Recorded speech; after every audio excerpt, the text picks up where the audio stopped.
रणनीती टाइम्समध्ये आपलं सर्वांचं स्वागत आहे। उत्तर सोलापूर तालुक्यातील तळे हिप्परगे येथे रविवारी निसर्गाच्या कोपाने एका हसत खेळत असलेल्या कुटुंबाचे जगच उद्ध्वस्त केले। दुपारी अचानक आलेल्या वादळी वाऱ्यामुळे घरावरील पत्र्याचे शेड उडून जाऊन लोखंडी अँगल थेट 12 वर्षीय गफूर उर्फ फरहान असलम कल्याणी याच्या डोक्यावर कोसळल्याने त्याचा जागीच दुर्दैवी मृत्यू झाला।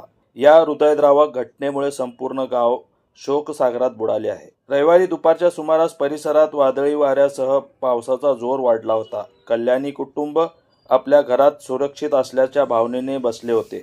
आई आणि वडील आणि लहान बहीण एका बाजूला तर 5वीत शिकणारा 12 वर्षाचा गफूर उर्फ फरहान दुसऱ्या बाजूला खेळत होता। घरातील सर्वांचा लाडका आणि कुटुंबाचा एकुलता एक आधार असलेल्या फरहानवर अचानक काळाने झडप घातली। 4:30 ते 4:45च्या सुमारास वाऱ्याचा वेग इतका प्रचंड वाढला की घरावरील पत्र्याचे शेड पत्त्याच्या बंगल्यासारखे उडून गेले।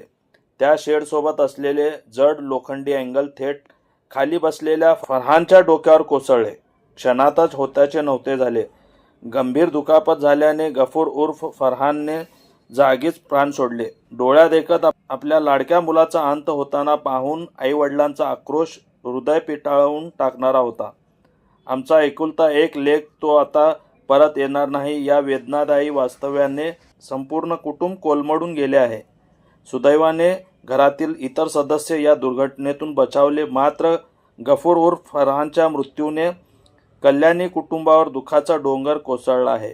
परिसरात सध्या शोककळा पसरली असून गावकऱ्यांच्या डोळ्यातही अश्रू आहेत। एका निरागस बालकाचा असा दुर्दैवी मृत्यू संपूर्ण सोलापूर जिल्ह्याला चटका लावून गेला आहे। निसर्गाच्या या क्रूर खेळामुळे एका घराचा दिवा कायमचा विझला आहे। रणनीती टाइम्ससाठी मी युनुस अत्तार, सोलापूर। आपल्या शहरातील ताज्या घडामोडी पाहण्यासाठी रणनीती टाइम्सला सबस्क्राईब करा आणि बेल बटन प्रेस करा, लाईक आणि शेअर करा।